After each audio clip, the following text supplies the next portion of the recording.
అందరికీ నమస్తే.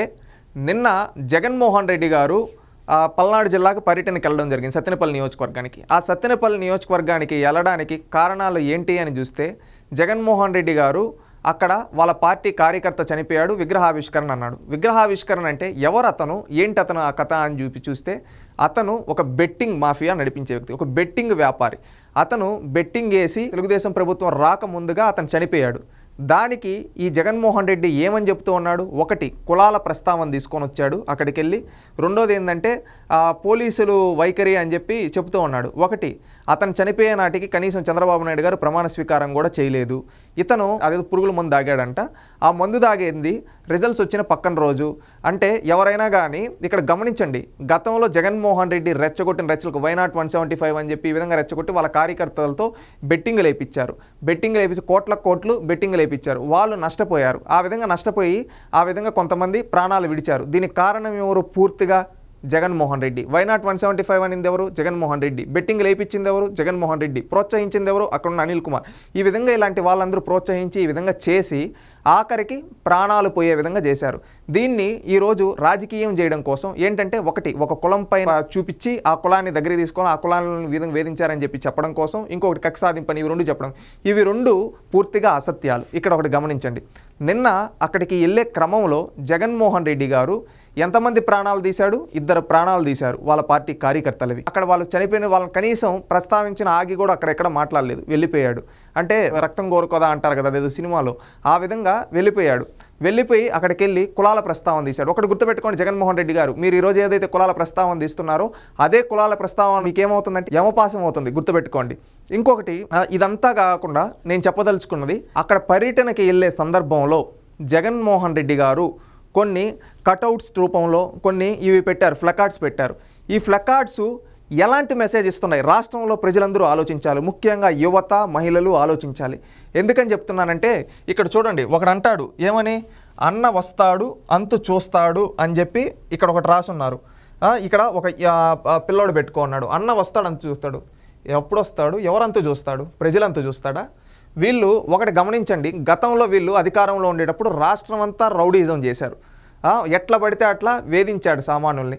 అందుకని ప్రజలు ప్రజాస్వామ్యబద్ధంగా వాళ్ళకి ఏ స్థానాలు ఇచ్చారో కూడా మనం ఒక్కసారి చూసాం. కానీ పద్ధతి మార్చుకోకుండా, ఇంకా ఓడిపోయి సంవత్సరం అవుతున్న ఆ తప్పుల నుంచి నేర్చుకోకుండా ఇంకా ఏం చేస్తున్నారు? అదే ధోరణి ప్రదర్శిస్తూ ఉన్నారు. గతంలో ఒక పర్యటనకి వెళ్ళినప్పుడు అక్కడ ఏమన్నాడు? పోలీసుల్ని, మహిళా పోలీసులు వీళ్ళందరినీ గొడ్డ లోడదీసి కొడతా అని చెప్పి వాగారు. ఎవరు? జగన్మోహన్ రెడ్డి గారు సాక్షాత్తు. మళ్ళీ ఇంకొక దగ్గర రెండోసారి ఒక పర్యటనకి వెళ్ళినప్పుడు గంజాయి ఎవరైతే తాగేసి ఒక పోలీసు పైన దాడి చేస్తే, ఆ పోలీసు మనం చూస్తే అక్కడ పోలీసుల పైన దాడి చేసిన వ్యక్తులకి వాళ్ళపైన కేసులు బుక్ చేస్తే, ఈ విధంగా అలాంటి నేరస్తుల దగ్గరికి వెళ్ళి వీళ్ళు చిన్న పిల్లకాయలు తెలియక చేశారు గంజాయి తాగేసి అని చెప్పి గంజాయి తీసుకొని విచక్షణ లేకుండా సమాజంలో ఉండే కొంతమందిని వేధిస్తూ ఉంటే అలాంటి వాళ్ళకెళ్ళి మద్దతు పలుకుతున్నాడు. రెండోది, అమరావతి రైతుల గురించి, అదేవిధంగా ఆంధ్రప్రదేశ్ రాష్ట్ర మహిళల గురించి ఉద్దేశించి వేసెలు అని ఒక వ్యక్తి అన్నాడు. ఆ వ్యక్తి కోసం సుప్రీంకోర్టు వరకు వెళ్ళాడు. నిన్నేమో బెట్టింగ్ వేసే ఒక వ్యక్తి దగ్గరికి వెళ్ళి ఏం చేస్తున్నాడు? విగ్రహావిష్కరణ. అంటే జగన్మోహన్ రెడ్డి ఏమని మెసేజ్ ఇస్తున్నాడు? నేను నేరస్తులు పక్కనున్నాను అని చెప్పి మెసేజ్ ఇవ్వడం కాకుండా ఈ విధంగా ఫ్లకార్డ్స్ పెడతా ఉన్నాడు. ఎవరంతు చూస్తాడు? సామాన్యులు అంతు చూస్తా అని చెప్తున్నాడు. ఇక్కడ ఒక్కసారి గుర్తుపెట్టుకోండి ప్రజలారా. ఇంకొకటి, రప్ప నరుకుతాం నా కొడకల్లారా. ఏంటి? మనుషుల్ని రప్ప నరుకుతారంట.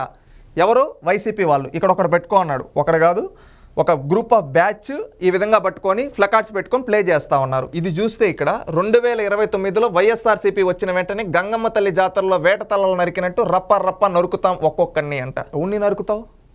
ఏమని మెసేజ్లు ఇవి? నరుకుతామని చెప్తున్నారు. ప్రజలు వీళ్ళని ఓడించినా మారకుండా సంవత్సరం రోజులు అవుతున్నా ఇంత ఎలా పడుతున్నారు? బయటకు వచ్చి ఇంత ఘోరంగా వీళ్ళు పెడుతున్నారంటే ఒక్కసారి ఆలోచించండి ప్రజలారా. రాష్ట్రంలో ఉండే యువత కూడా ఒక్కసారి ఆలోచించండి. ఇంకొకటి, ఎవడైనా రాని తొక్కి పడేస్తాం. ఎవరని తొక్కి పడేస్తారా? ఎవరని తొక్కి పడేస్తారు? ఎవరని నరుకుతారు? నా కొడకల్లారా అంటున్నారు, అంతు చూస్తా అంటున్నారు. ఎవరని చూస్తారు? ప్రజాస్వామ్యంలో ఉన్నామా లేకపోతే రౌడీ రాజ్యంలో ఉన్నామా? రాజారెడ్డి రాజ్యాంగం పల్నాడు నుంచి మొదలు. దీని గురించి మాట్లాడదాం. వీళ్ళు ఏమంటున్నారు? వైఎస్ రాజారెడ్డి రాజ్యాంగం పల్నాడు నుంచి మొదలు అని చెప్పి అంటున్నారు. సరే, ఈ విధంగా ఇవన్నీ మీరు చూశారు కదా, వీటన్నిటి గురించి అడగదాం అనుకుంటున్నాను. ఫస్ట్ రాజారెడ్డి రాజ్యాంగం గురించి అడగదాం అనుకుంటున్నా సూటిగా. ఏం రా ప్రజలు ఏమనుకుంటా ఉన్నారనేది కూడా లేకుండా సిగ్గు విడిచి ఈ విధంగా చేస్తూ ఉన్నారు. ఏమన్నా రాజారెడ్డి రాజ్యాంగం, రాజారెడ్డి ఏమన్నా స్వాతంత్ర సమరయోధుడా? ఈ తెలుగు నేలపైన స్వాతంత్రం కోసం పోరాడిన ఎంతోమంది ఉన్నారు. అలాంటి వాళ్ళని స్ఫూర్తిదాయకంగా తీసుకోండి. రాజారెడ్డి రాజ్యాంగం ఏంటి? రాజారెడ్డి ఎవరో తెలుసా? బ్రిటిష్ వాళ్ళ దగ్గర పాలెగాడిగా బీఫ్ కాంట్రాక్టర్గా పనిచేసిన వ్యక్తి రాజారెడ్డి.